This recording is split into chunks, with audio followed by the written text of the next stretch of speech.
Hey, True Nature Medicine Tribe, happy Monday. And what's happening in your world? I am jumping in here really quickly, just because there's been this sort of constant theme coming up, not just in my own world, but around resistance, which really stops us, doesn't it, from doing what we know we need to do to get results and be, get the success that we want. And when I'm coaching people on their reaching their goals and getting the results, I always say to them, be very flexible on your strategies.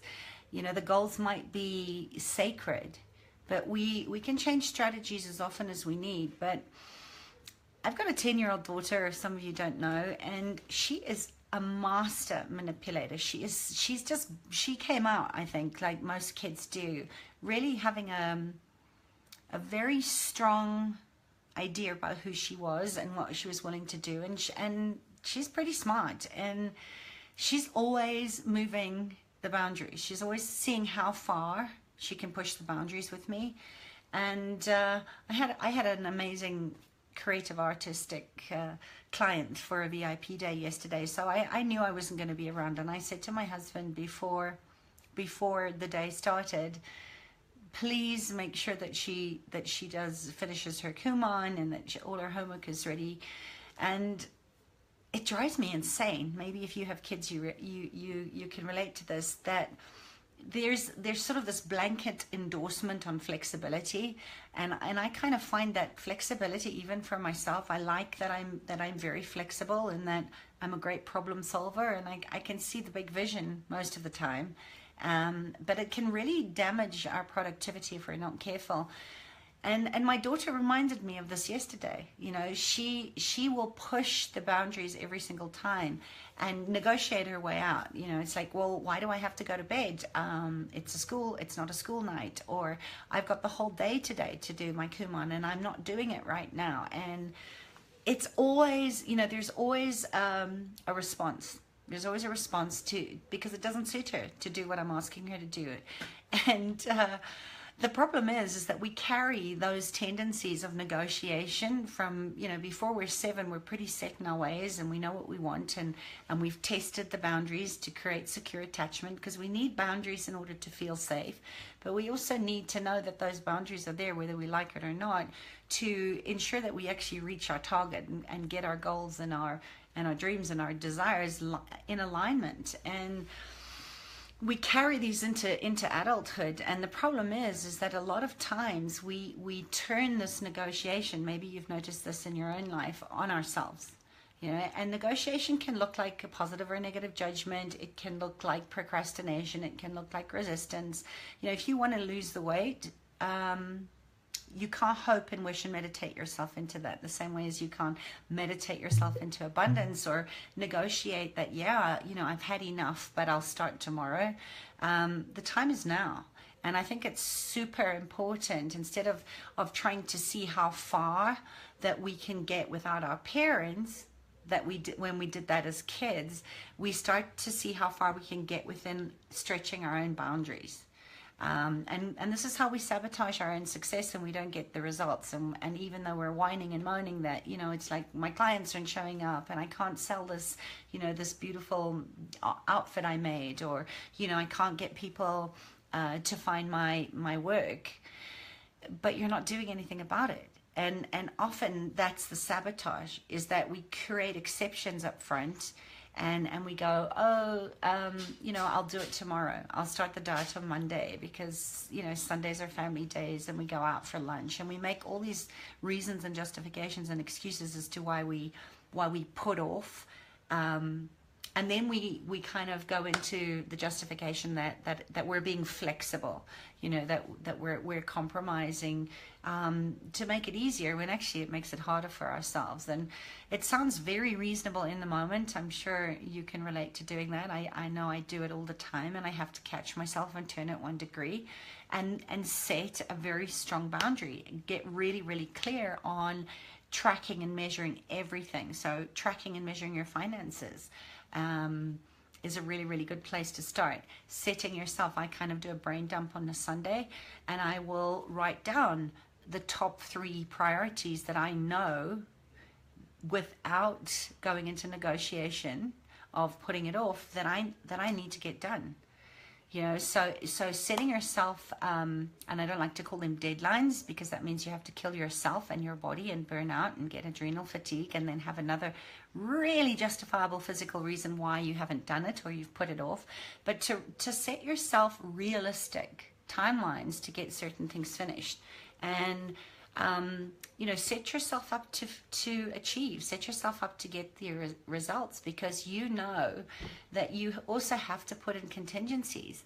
I had this conversation with my trainer at the gym today, where he said, you know, eventually you can't, he was saying that one of the trainers there was really moaning that she didn't have enough clients, and he said she's never at the gym, and she arrived like 30 minutes late, which she apparently does often, for one of her private clients.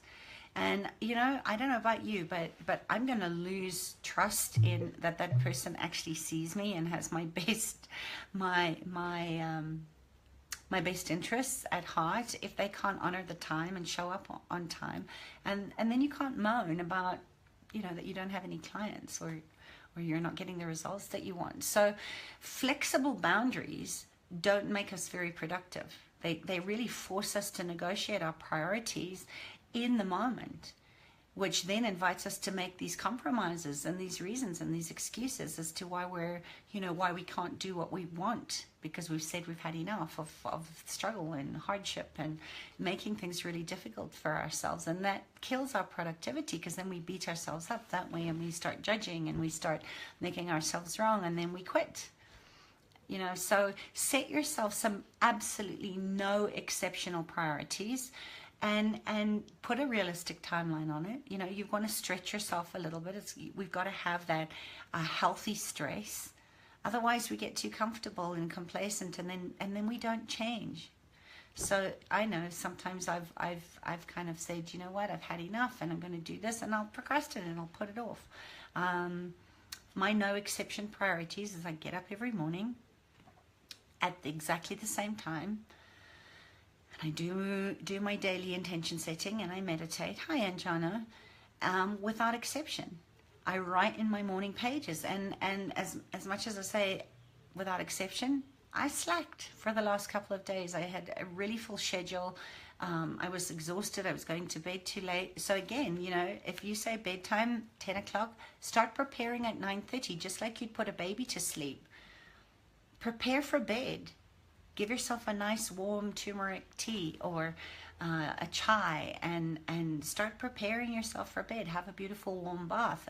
Treat yourself with the love and kindness that you would a child, that you want to go to sleep on time, so that they wake up refreshed and revitalized and focused to do the tasks at hand the next day. I slacked on that a little bit. You know, I was really burning the candle from both ends, because I had some really tight deadlines. There were some things that I needed to get out to clients. I'm busy in a group program at the moment, and I had some VIP one days that were scheduled for this week.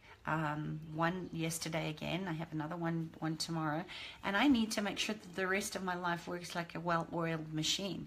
So set some no exception priorities for yourself, and get into the ritual and the habit of not being flexible and giving yourself a way out, because we're really, really good at giving ourselves a way out. And that's where I think support is so important. And I set myself up with support and accountability in every aspect of my life. I know that sorry about that, someone was calling. Set yourself a certain window of time that you're only going to spend 30 minutes communicating, answering your emails once or twice a day.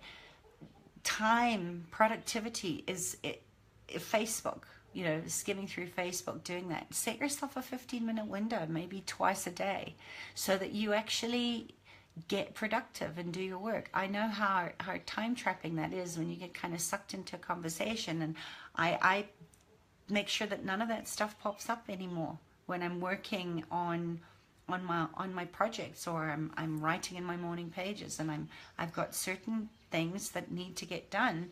And these little pop-ups, like right now, there's something that's just popped up on my phone. They take you out of the zone. They take you out of that flow of creation, and really getting productive. So, you know, set yourself some great non-negotiable boundaries and stick to them. And I know it's hard in the beginning, and yes, we slip, but when you slip, get yourself back on the horse and focus on that planning time. Yeah, exactly. Yeah, time, you know, time is money, as they say. And if you're busy playing on Facebook all day, or WhatsApp, or Quiz Up, or all these distractions that are designed to take you out of being productive, people don't, you know, the powers that be don't want us to be awake and conscious and in control of how we create results and financial freedom and time freedom for ourselves. They want us involved so that we're distracted from actually asking questions on the big global concerns that so many people are having at the moment, and things that are going on in our community. So, you know, it's really a really good thing. Start your week strong.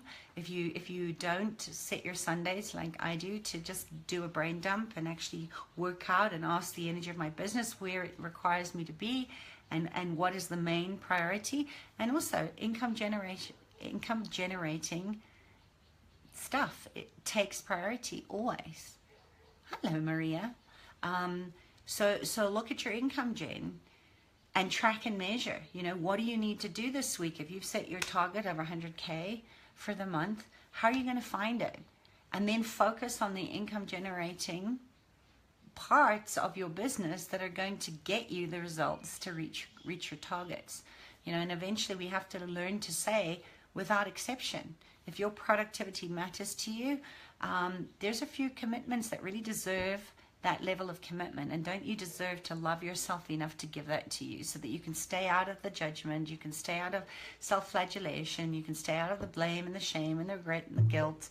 And I think we become more deeply happy when we sort of have that secure, that place of safety within the boundaries that we grew up wanting as children and kicked and screamed because we wanted to do what we wanted to do.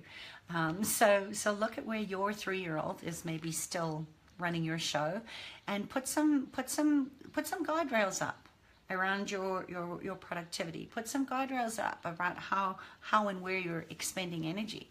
And remember, you know, it takes a shitload of energy to conserve or, you know, make only 50 Rand a day as it does to create 50,000 a day. So you may as well start focusing on bigger dreams and bigger goals and bigger targets, and stretch yourself out. If you're feeling complacent and a little bit too comfortable in your own discomfort right now, you know, we just got out the starting gates of February. So get yourself into a place where you can start seeing the results by setting really good boundaries, and know when your 3-year-old actually is starting to manipulate you, and negotiate around timelines. You know, conserve your time, conserve your energy, discipline. Yeah, and you know, discipline can sometimes feel a little bit heavy too, because it's like it's a force that's against your alignment of flow and ease, and that, you know, it's as easy, like I said, it's as easy, Anjana, to expand your world as it is to contract it and say you can't. So, you know, discipline for me sometimes reminds me of the strict school mom who actually created a lot of trauma for me in my life at times. And yes, we're going to have those times. So I think it's important to see your truth and just remember to serve at your highest level, and start by serving you. Start by loving whatever arises, and make you your number one most valuable resource. And you need to look after your resources.